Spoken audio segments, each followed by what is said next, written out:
She said if they can't respect the rules, they don't deserve to play. The swings were still moving when she said it. 7:03 a.m. The sun hadn't even fully warmed the pavement when Karen marched across the mulch in heels that were absolutely not playground appropriate. Pearls tight, clipboard tighter. Behind her, two silent board members carried a chain and a heavy silver padlock, like they were about to seal evidence at a crime scene. Children froze mid-giggle, parents blinked. Karen lifted the bright orange notice and taped it across the gate. Slow, dramatic, deliberate. Playground closed by order of the HOA board. Not for repairs. Not for maintenance. Punishment. Her voice cut through the morning air. Repeated violations of landscaping standards and unauthorized gatherings have forced this decision. Unauthorized gatherings. You mean kids playing tag? Welcome to the HOA Tales, where entitlement always backfires. Smart wins. Loud loses. Every time. If you love sweet revenge served intelligently, you're in the right place. But before we continue, tell us where you are watching from. It makes us happy to see how far our stories travel. Please like, comment, share, and subscribe. Now let's talk about the HOA. The board wasn't always like this. It used to be bake sales and newsletters. Then Karen became president. Suddenly there were color-coded mailbox inspections, approved laughter hours, lawn measuring tape patrols.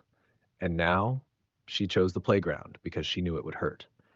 What Karen didn't know, the quiet renter she mocked at the last meeting owned 3 properties on the block. The grandmother she fined for excessive flower brightness had been documenting everything. And the high school kid she told to put the phone away, he didn't. He zoomed in. And the live stream numbers were climbing fast. Karen loved an audience. She just didn't realize this one wasn't hers. By 7:18 a.m., the teenager she dismissed with a flick of her hand had tilted his phone slightly higher. The chain clinked against the metal gate in crystal clear audio. The padlock snapped shut. Click. The comment section went wild. Is she serious? Over kids playing? Post the HOA bylaws. Karen, meanwhile, was in full performance mode. This is about order, she declared, turning slowly like she expected applause. When rules are ignored, consequences follow. She didn't notice the quiet dad step forward. Calm, hoodie, coffee in hand. Which section of the bylaws allows the board to close shared recreational facilities without a 30-day notice and majority vote? He asked softly. Karen's smile twitched. It's within our discretionary authority, he nodded slowly. Too slowly. Interesting, he said, because I have the updated governing documents right here. He wasn't just renting. He owned 3 homes on the street and practiced property law in the city. The grandmother Karen, fined for overly vibrant begonias, shuffled closer, holding a neat folder. And I have the maintenance reports, she added sweetly. All inspections passed last quarter. Karen's pearls shifted slightly as her posture stiffened. Then came the twist she couldn't swat away. A silver SUV pulled up. Out stepped a representative from the Charth City of Parks and Recreation Department. Apparently, the playground wasn't fully under HOA authority. It was built on a shared use agreement with the city, and someone had tagged the department in the live stream. The official glanced at the chain, then at Karen. Ma'am, did you file a closure request with us? Silence. The live stream viewers doubled. Karen swallowed. And for the first time that morning, she looked unsure.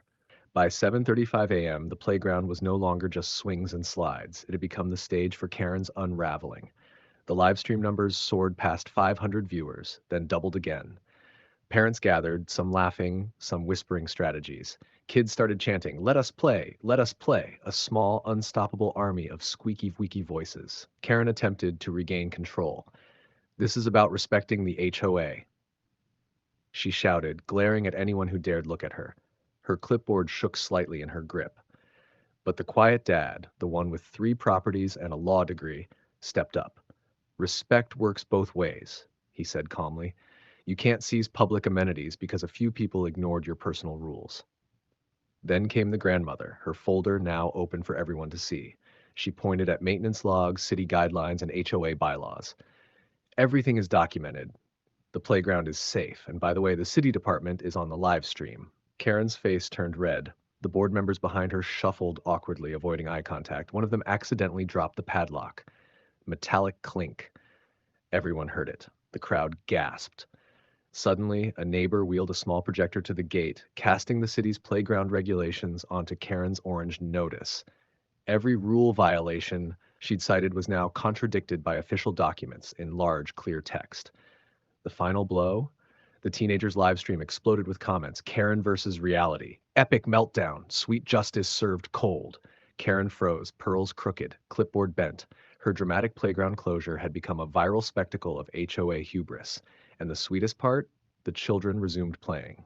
On camera, with Karen in the background, flailing and humiliated, realizing she had lost. Please like, comment, share, and subscribe. By 8:02 a.m., Karen's grand performance had fully collapsed. The live stream now had thousands of viewers. Every rule enforcer move she tried to make only made her look smaller, louder, and more ridiculous. The quiet dad smiled. He handed the padlock back to Karen politely. You might want to keep this as a reminder. Rules are meant to guide, not terrorize. The crowd chuckled. Her board members snickered behind her, no longer hiding their amusement. Then came the ultimate twist. The grandmother raised a tablet. On it were documents showing Karen had personally violated HOA financial disclosure rules for months, the same rules she had cited so proudly to justify closing the playground. The community gasped. Murmurs turned into laughter. Karen's lips quivered. But the final blow? The kids. Mid-chaos, they grabbed chalk and wrote, in huge, colorful letters on the sidewalk outside the gate, Karen can't play with us. Parents cheered. Neighbors recorded. The city representative nodded approvingly, officially warning Karen to undo the closure immediately. She stormed off, pearls dangling and clipboard abandoned like a defeated flag. The playground reopened, swings swung, slides slid, laughter returned. And Karen? She became the neighborhood cautionary tale, a viral symbol of entitlement colliding with community intelligence. Sometimes justice is quiet, sometimes it's hilarious, and sometimes it's chalked across the sidewalk for everyone to see. Please like, comment, share, and subscribe. Share this story with your loved ones. Tell us where you're watching from. It makes us happy to see how far our stories go.